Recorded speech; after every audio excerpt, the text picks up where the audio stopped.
The Thanksgiving sun had a strange way of settling over Beacon Hill, soft, golden, and deceptively warm, as though it were trying to soothe the sharp November chill sweeping through Boston.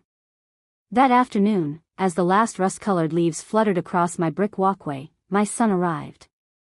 Alexei stepped into my home carrying a bouquet of sunflowers, their heads bright and bold against the fading world outside.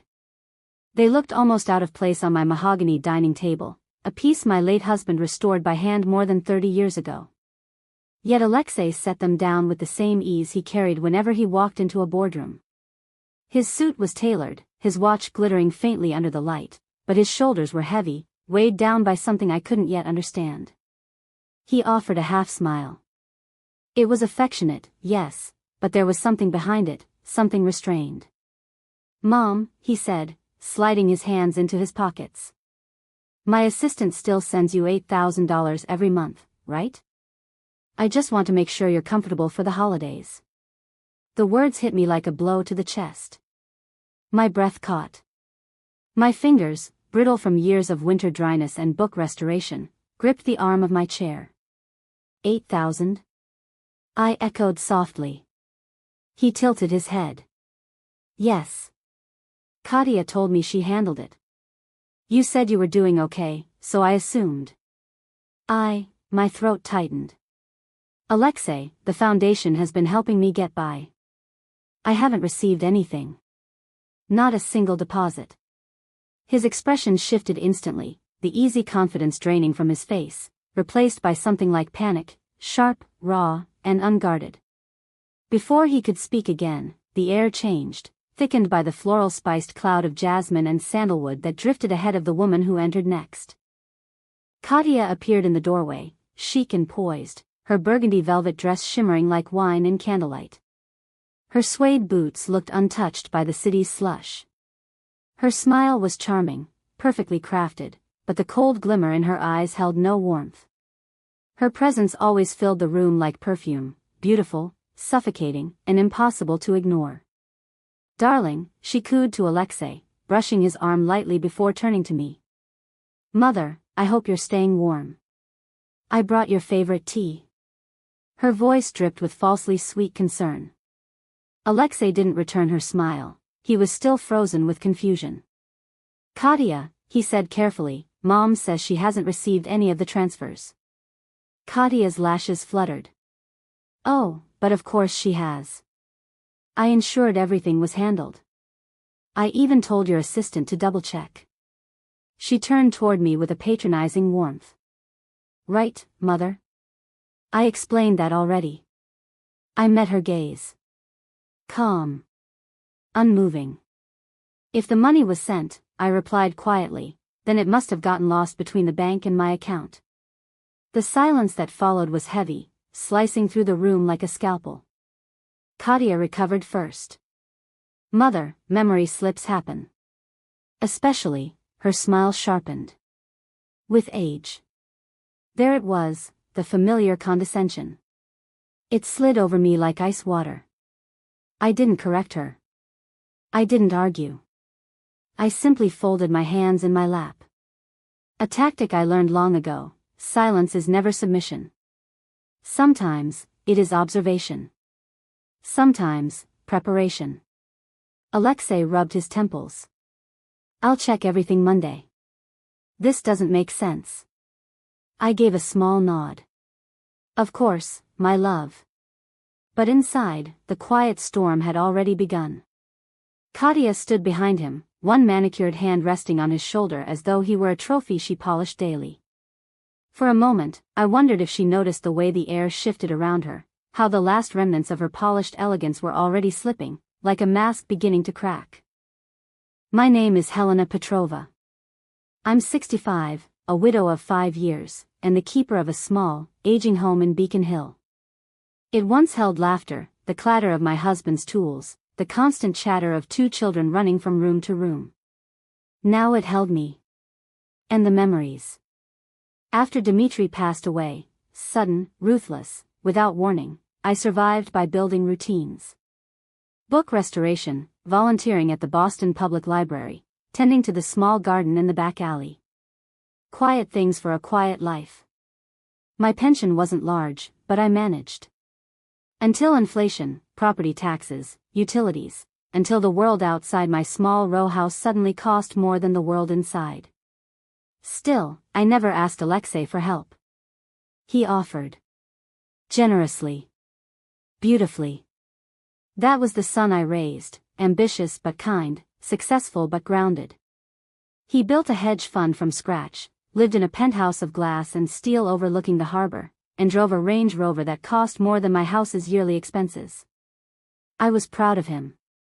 And I trusted him. But the problem wasn't him.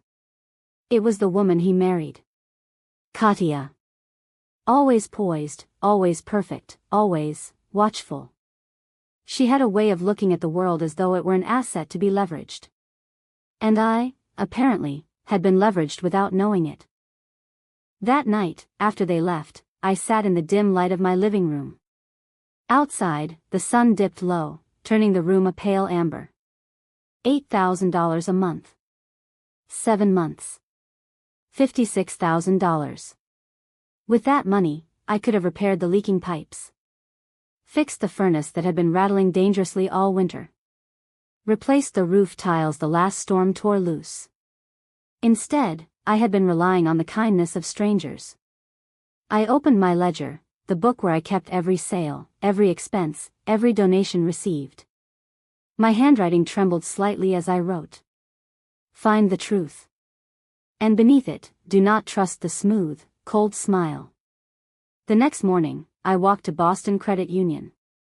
The clerk, a young man with soft features and kind eyes, typed my account number with apologetic caution. No transfers, Mrs. Petrova, he said. Not this month. Not in any of the past 7. I nodded. I had known. But knowing and confirming were two different things. When I stepped outside into the biting New England wind, I whispered to the gray sky. Not once. Never once. That evening, I pulled out a small notebook, not the ledger, but a new one, reserved solely for this purpose. I wrote. If they are lying, I will make them speak the truth through documented facts. And so I began. Each visit. Each conversation. Each detail. Katya arrived one October afternoon carrying a bottle of wine. She claimed the bank misplaced the transfer. Her voice was tense, her usual flawless posture strained. I wrote. October 28th, lied. Avoided details. Uncomfortable. On November 12th, she brought a designer gift bag with a gift card. My dear mother, this is so much more secure than cash, she said, smiling too brightly. No chance things get misplaced. I stared at her, pruning shears in hand. My memory is fine, Katya. I checked the bank myself. Her smile faltered. Just for a second, but enough. I wrote. November 12th, cracks appearing. A manipulator will always slip, once, twice, then more. All I had to do was watch. 3 days later, I made a call, to Alexei's firm. I asked a simple question. I need verification of a family gift transfer. 1 hour later, a dark sedan parked outside my home, and a tall, impeccably dressed man stepped out. He introduced himself as Ivan Belenko, head of operations. His handshake was firm, respectful. In my living room, he opened a sleek leather briefcase and laid out documents with quiet efficiency. These, he said, tapping the papers, are 7 confirmed transfers from Mr. Petrova's private account, $8,000 each. Total, $56,000. I stared at the pages, my pulse thundering. But this account number, I whispered. This isn't mine. No, he said grimly.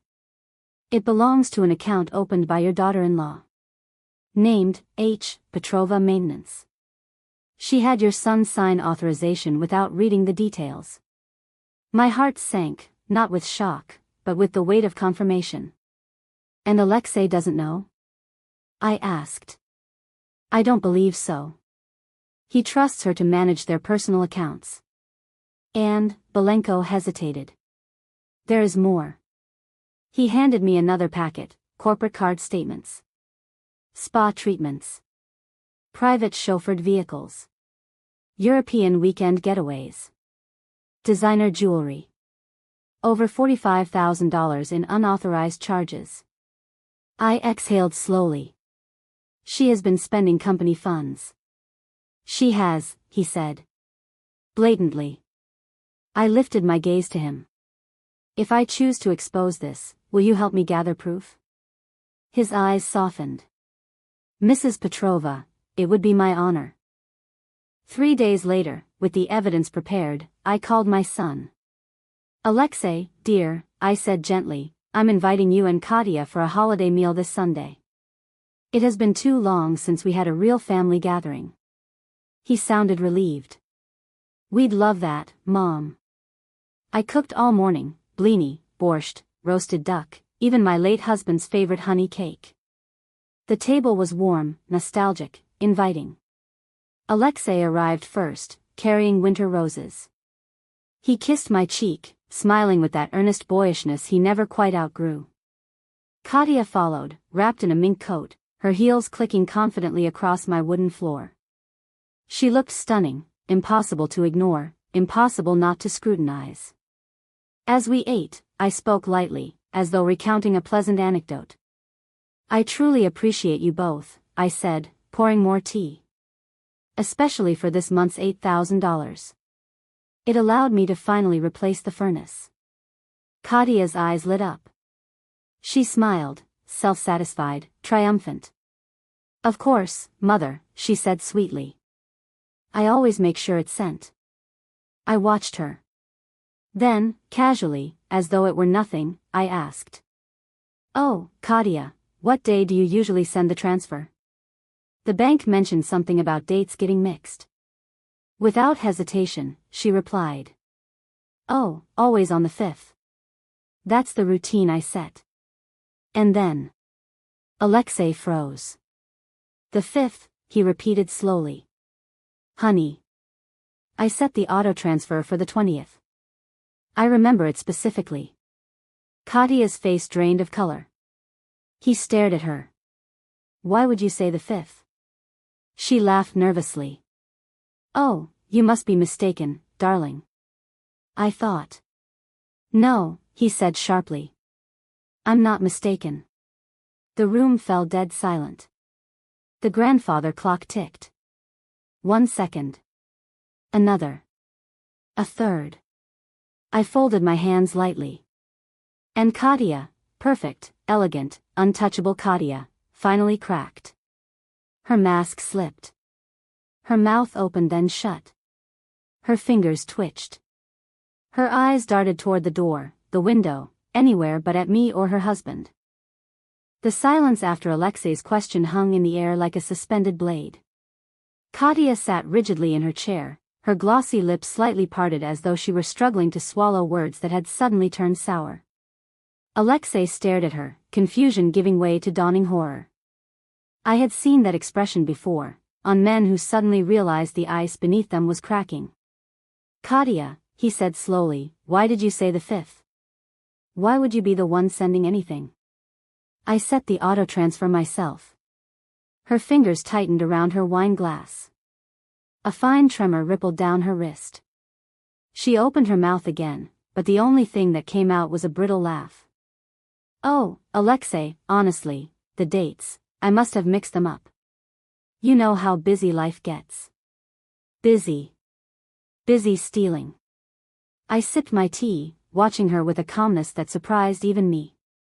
You must be very busy indeed, I said gently, to forget the difference between the 5th and the 20th for 7 consecutive months.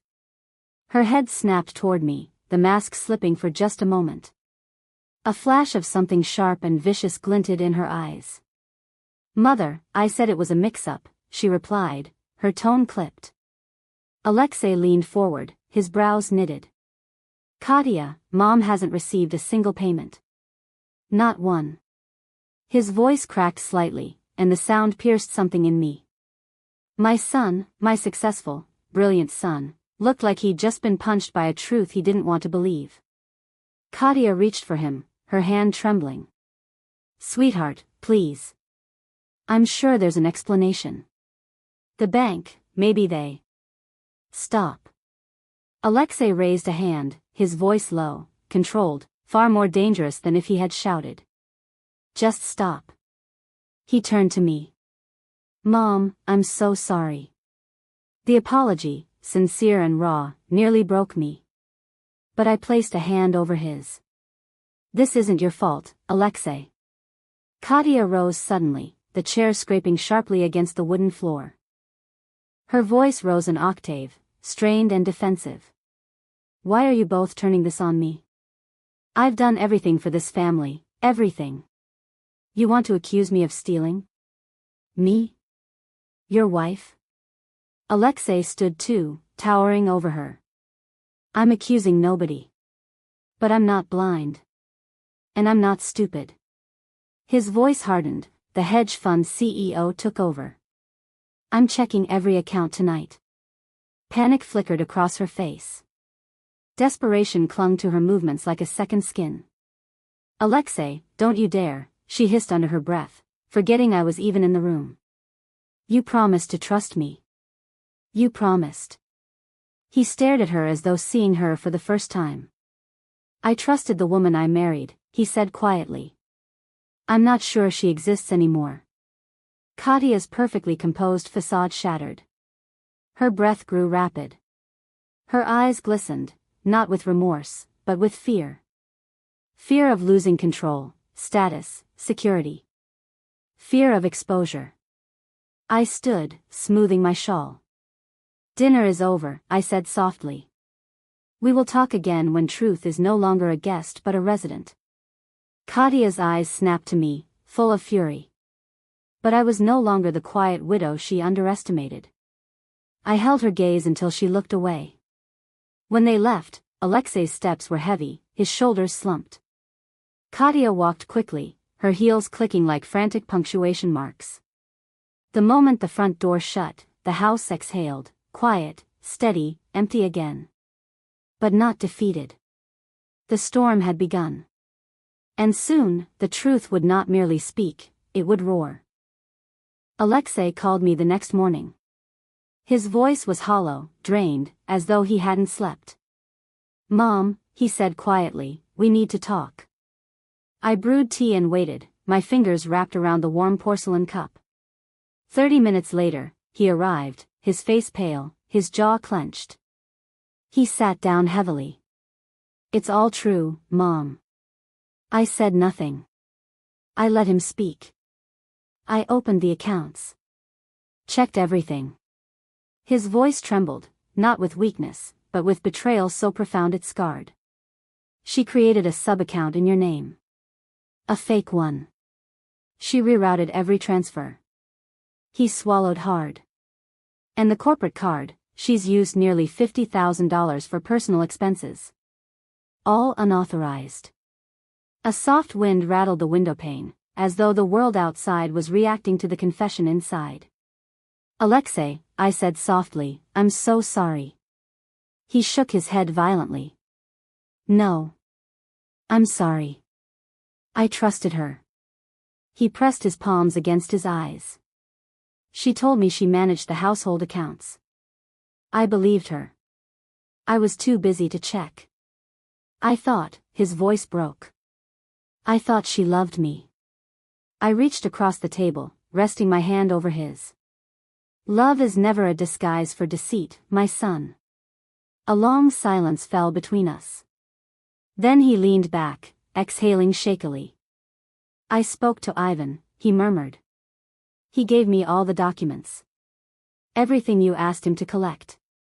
I nodded. Good. You'll need them. Alexei's brows furrowed. Mom, it's bad. Legally. Very bad. It was. But I had anticipated this. What will you do? I asked. I've already called the firm's attorney. They want to pursue charges for corporate misuse of funds, embezzlement, fraud. He laughed bitterly. Katya doesn't know yet. She thinks I'm still too shocked to act. And are you? No, he said, his voice steady now, steel forming beneath the grief. I will not let her destroy my family's integrity. He reached into his coat and pulled out a folder. When I confronted her last night, she denied everything. Even when I showed her the statements. She kept insisting someone else must have set up the account. I raised an eyebrow. Creative. And impossible. He nodded. Exactly. So the attorney said the best course is to confront her officially, with legal counsel present.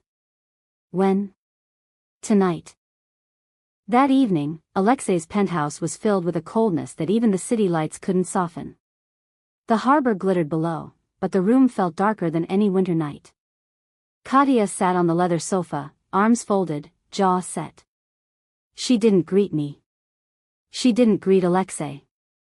Her gaze was sharp, dangerous.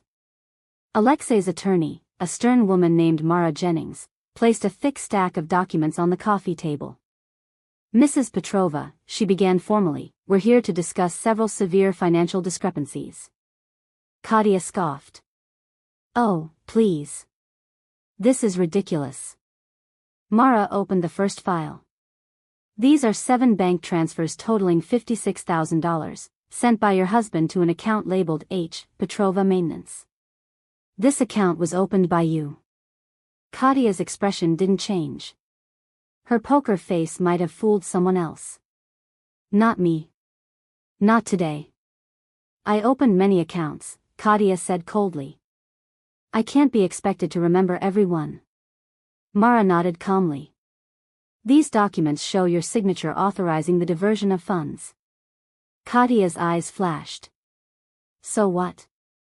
It was a mistake. Mara opened the next file.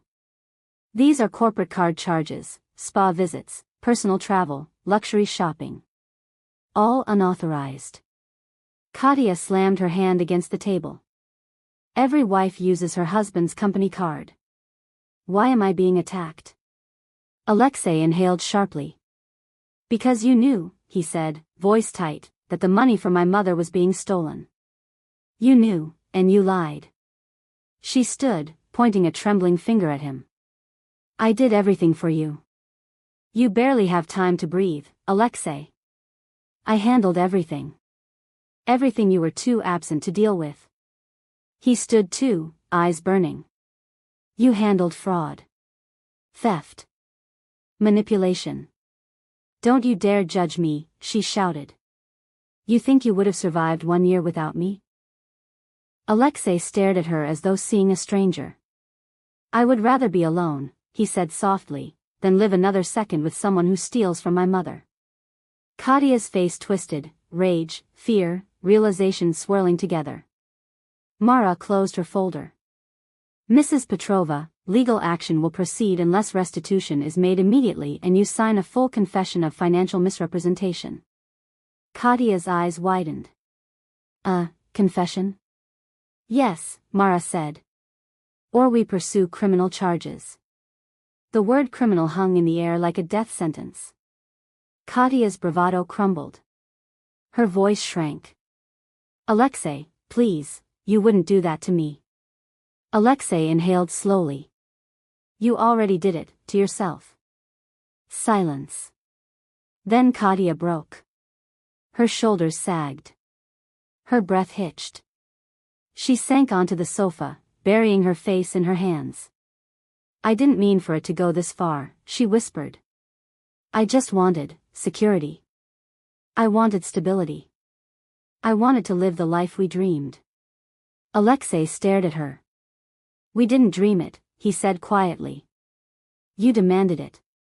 She wept, beautiful, broken, furious. And it changed nothing. Mara slid a confession form toward her. When you're ready, she said firmly, sign. Katia's hand, once so steady and elegant, trembled violently as she picked up the pen. The sound of the pen scratching across paper was slow, agonizing. But it was justice. And when she finally signed the last page, she looked up at me. Her voice was hollow. You did this, she whispered. I met her gaze without blinking. No, I said. You did. And for the first time since I had met her, Katia Petrova looked truly, utterly powerless. The following days unfolded with the strange heaviness of a winter storm that had already passed yet refused to leave the air. The confrontation was over, the confession was signed, the truth laid bare, but the pain still lingered like smoke after a house fire. Alexei had not returned to his penthouse since that night.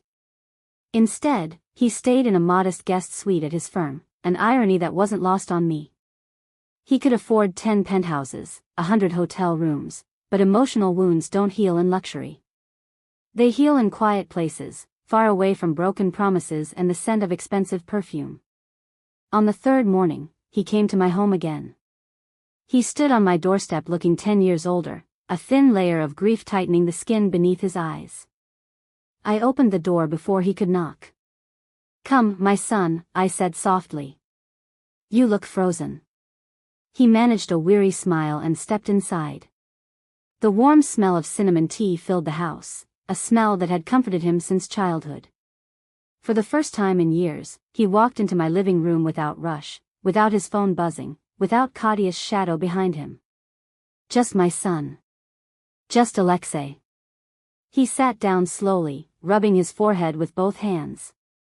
"Mom," he said, voice strained, "I've started the divorce process." I inhaled sharply.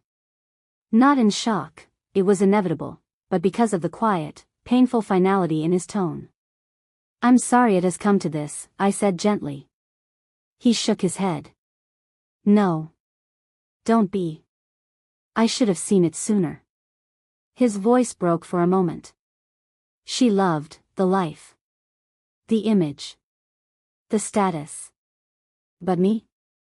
He laughed bitterly. "Maybe not." I reached for his hand, just as I did when he was a little boy afraid of thunderstorms. "Sometimes," I whispered, "God removes people from our lives because he heard conversations we did not." Alexei closed his eyes, letting the words sink in. After a long silence, he spoke again. "The lawyer said she's trying to negotiate a smaller confession. She wants to retract portions, blame stress, mental strain, anything."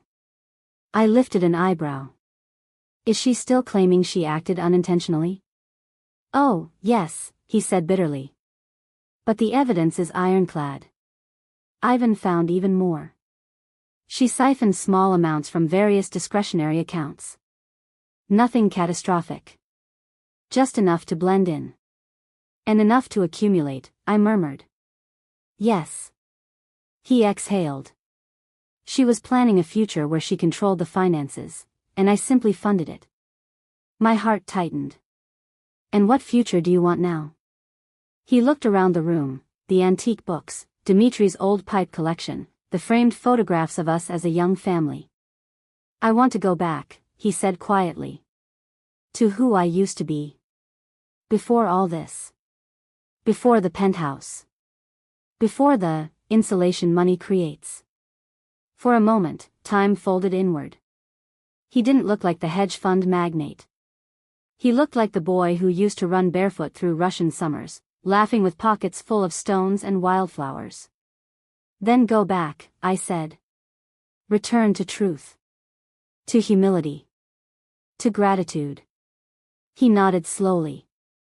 "I've already transferred the full $56,000 to your account," he said suddenly, reaching into his briefcase for a receipt. "And an additional amount." I frowned. "Additional?" "For the months you struggled," he whispered. "For the furnace. For the meals. For every moment I wasn't there." My heart twisted. Money could not heal everything, but sincerity could. "Thank you, Alexei," I said softly, placing my hand over his. "But what I want most is your presence, not your wealth." He swallowed hard. "I promise," he said, voice thick, "you'll have it." 3 weeks passed. The newspapers ran quiet little stories about financial irregularities at Alexei's firm.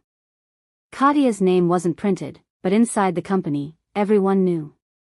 The board quietly removed her access. The corporate cards vanished into locked drawers.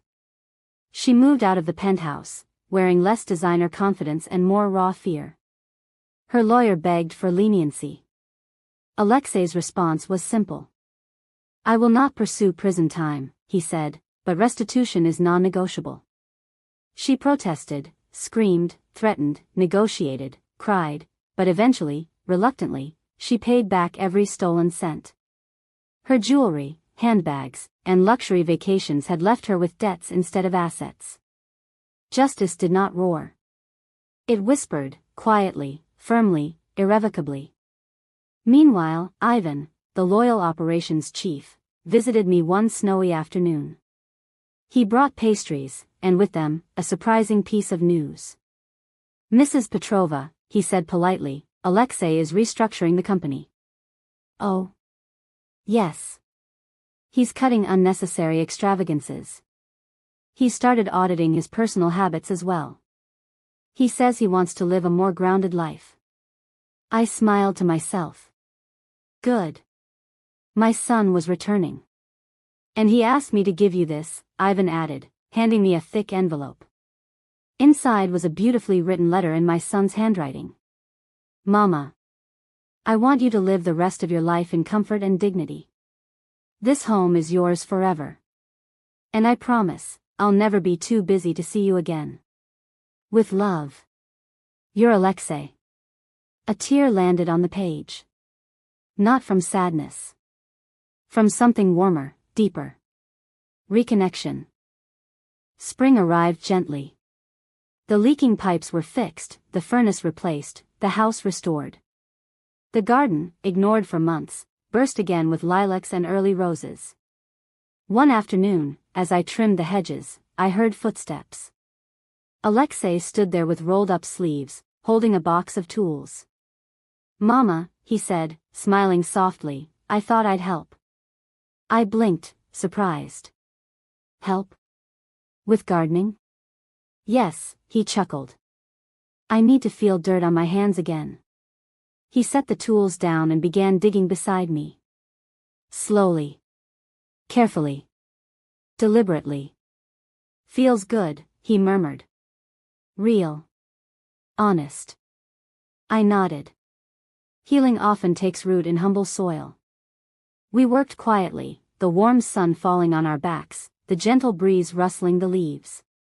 For the first time in years, we were simply mother and son, no penthouse, no status, no lies between us. Just family. Just truth.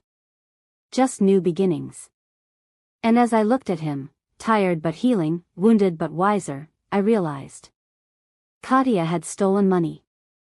But what she failed to steal was far greater. She could not steal Alexei's conscience. She could not steal justice.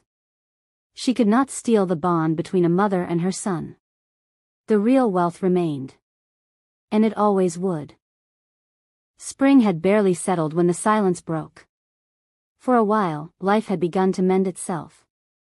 My garden was in bloom, the house hummed with warmth, and Alexei visited often, repairing shelves, fixing lamps, cooking simple meals that made the kitchen smell like his childhood. The storm had passed. Or so we thought. The twist came on a Thursday morning, sharp as broken glass. I was sipping tea when I heard a knock, not frantic, but calculated.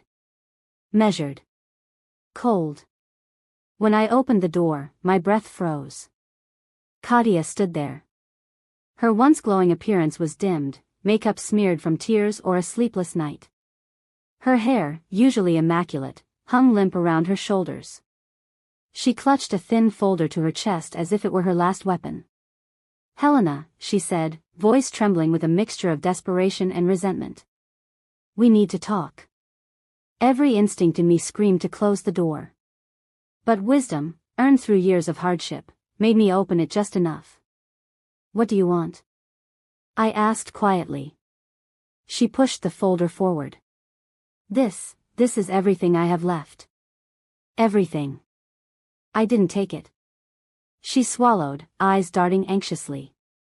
"The divorce will ruin me," she whispered. "I'll be left with nothing.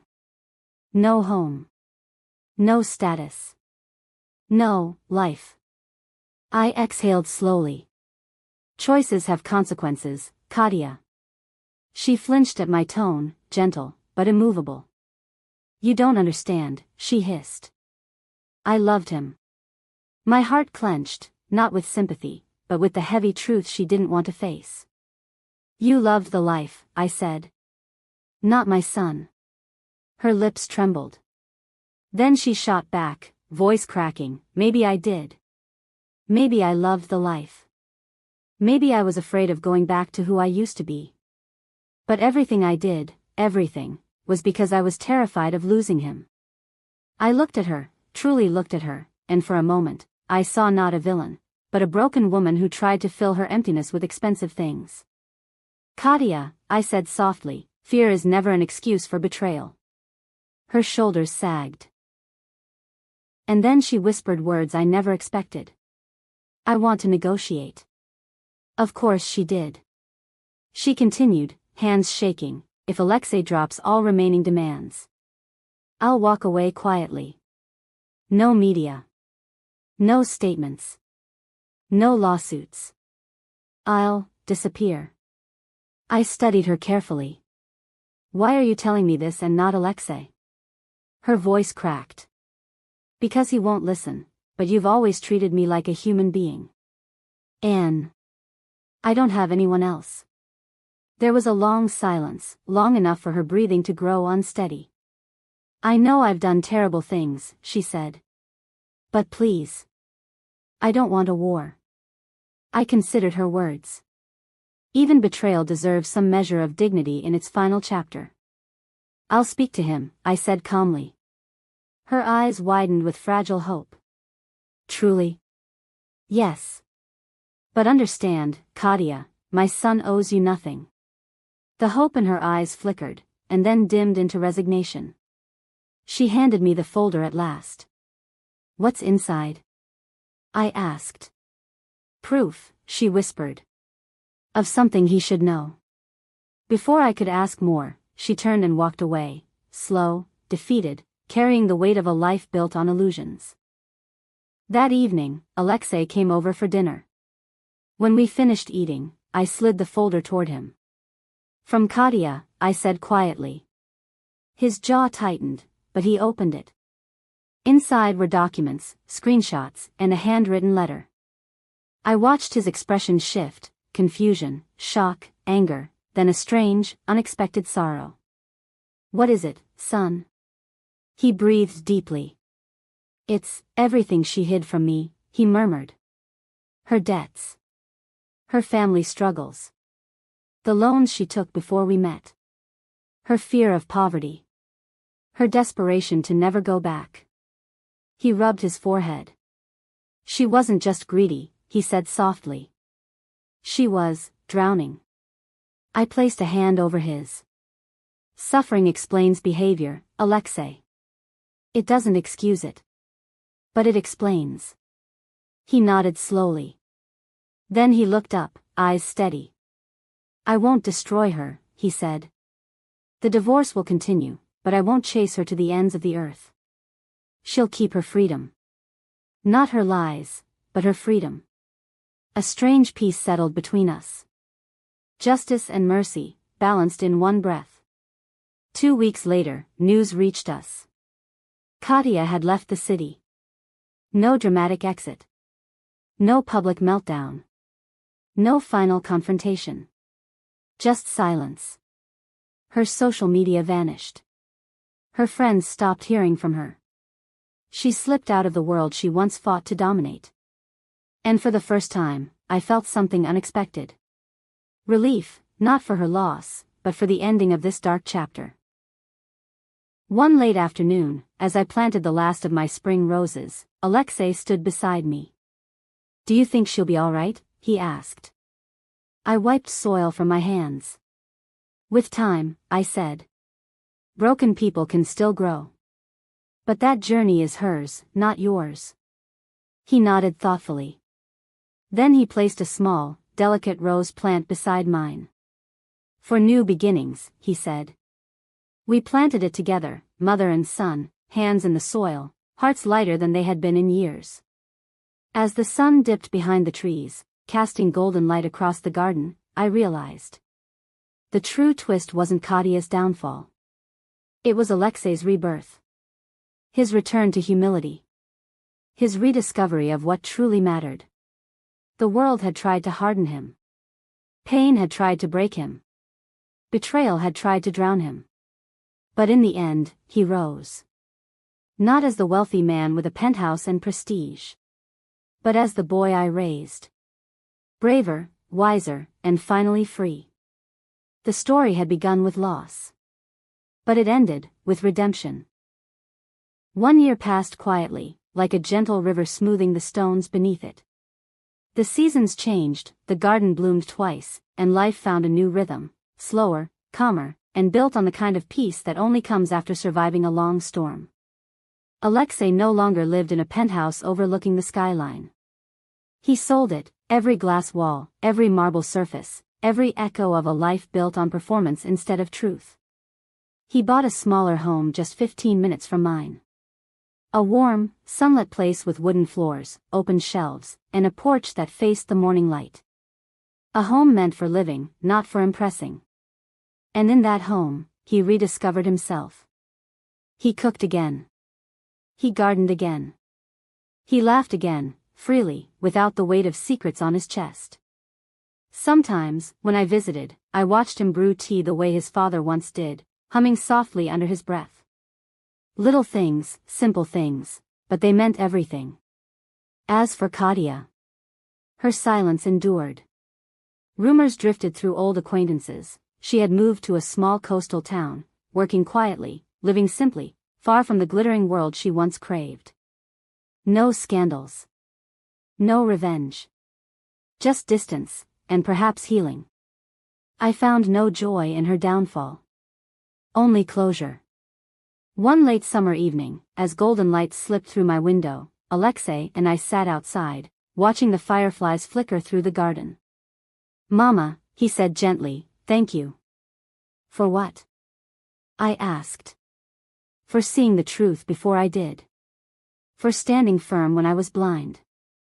For not abandoning me, even when I abandoned myself." I reached for his hand, squeezing it softly. "A mother's love," I whispered, "is a lighthouse. Even when the ship does not see it." He smiled, and in that smile, I saw not the pain of the past year, but the promise of the years to come. Our lives had been cracked open. But cracks allow the light to enter. And through those cracks, we rebuilt, brick by brick, day by day, heart by heart. As the fireflies danced and the night wrapped around us like a soft blanket, I knew the truth. We survived the storm. We found our grounding. And we were finally free. Not rich with money, but rich with peace. And in the end, that was the greatest treasure of all. Thank you for watching this story. If it touched your heart, please take a moment to like the video, share it with someone who needs hope, and subscribe to the channel for more stories of faith, healing, and redemption. Your support helps us reach more people with messages that inspire and restore. God bless you.